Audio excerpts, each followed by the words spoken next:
Hey, welcome back to my limited series, Rave of Thrones, where we talk about each episode of the final season of Game of Thrones. I'm your host, Movie Real Rick.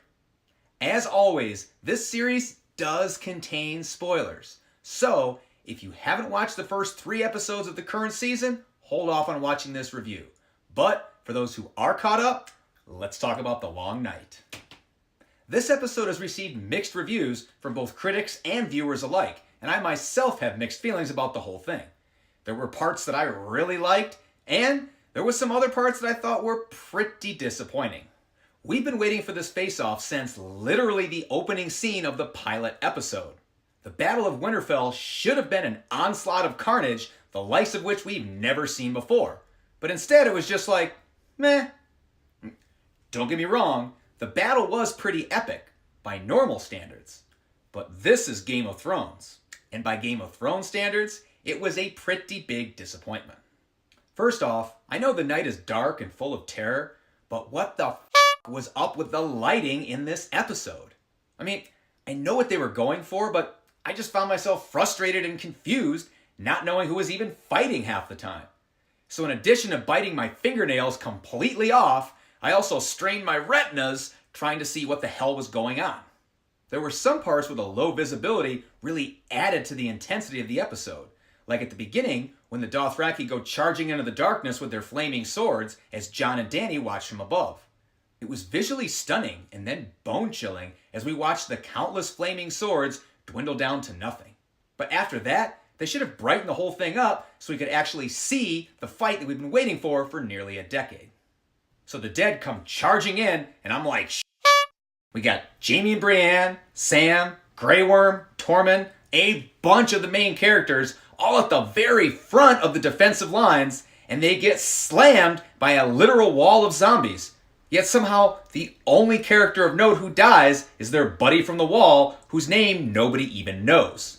Granted, Jon and Dany did thin out the herd pretty quick with some liberal application of Dragonfire, but even so, a main character should have died in a very gruesome way, maybe while another character watched in horror, being unable to help as they're too busy defending themselves.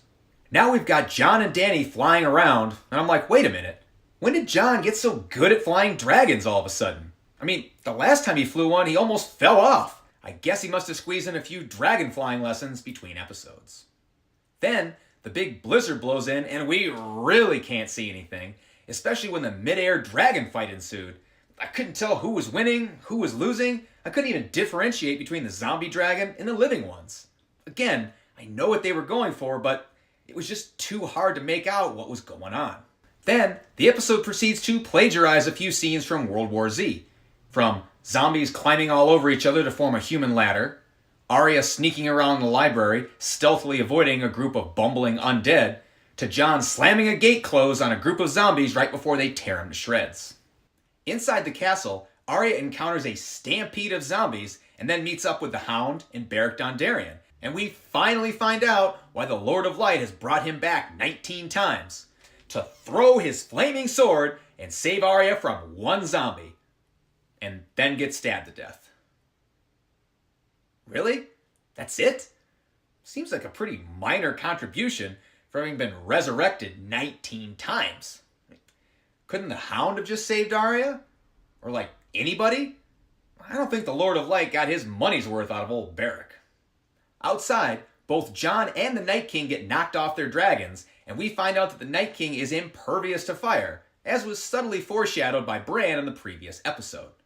Jon runs in and tries to finish the job by hand, but the Night King does his raise the dead move, and all the fallen Northmen, both on the battlefield and within Winterfell, open their eyes and rise to join the army of the dead. Now at this point I was like, alright, some of these main characters are going to die for sure. Because not only did the fighting men rise, but all the old corpses in the crypt come back to life and proceed to start munching on all the defenseless women and children. A lot of people saw this coming, but I think HBO missed a huge opportunity here to have Sansa face off against the dead Stark, which is, after all, what the crypt is filled with. That would have been the ultimate nightmare for Sansa, having to fight off a dead loved one, like her brother Rickon, who Jon recently buried there, or Maester Luwin, who we did see climbing out of the wall, but then that was it. She didn't even use the piece of dragon glass that Arya gave her. Instead, she just cowers behind a statue with Tyrion. Way to protect your people there, Sansa. One by one, every set of main characters starts to get completely overrun. The dramatic music sets in, and the Night King closes in on Bran and the Godswood. It looks like all is lost as the Night King reaches for his blade to strike down the three-eyed raven. But then, Arya comes flying out of the darkness like Air Jordan. But then the Night King whips around and catches her right by the throat and her weapon hand. The whole world held their breath as it looked like Arya was finally going to meet the God of Death herself. But then, Arya sleekly drops the blade from her left hand into her right and thrusts it right into the Night King, causing him to explode into 1,000 shards of ice, securing the victory for the living. That was intense.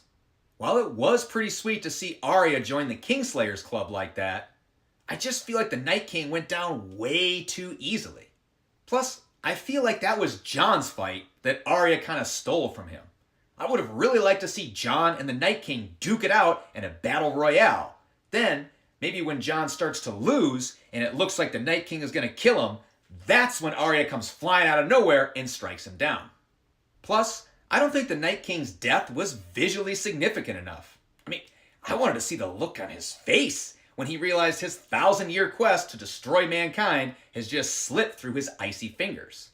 And the physical destruction itself should have been way more drawn out. Kind of like at the end of Terminator 2, when Arnold shoots the T-1000 into 1,000,000 pieces, and there's several camera angles showing the pieces fall in slow motion. The Night King should have been shattering for like 10 seconds straight. Instead, we barely catch a glimpse of it, and he just crumbles like a stale taco shell. While there were a lot of things that I was disappointed with, this episode also had a lot of great parts that I thought were very entertaining. I thought from start to finish, there was a lot of great suspense in this episode. From the Dothraki riding into the darkness with their flaming swords, to Arya tiptoeing through the library, Melisandre struggling to light the trenches, to the drawn-out scene with the Night King closing in on Bran. I also enjoyed the 2 throwback lines from the very first season. The first of which is when Arya hands Sansa the piece of dragon glass, instructing her to stick him with the pointy end.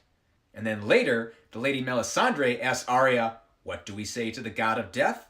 To which Arya, and 20 million viewers, all replied, "Not today."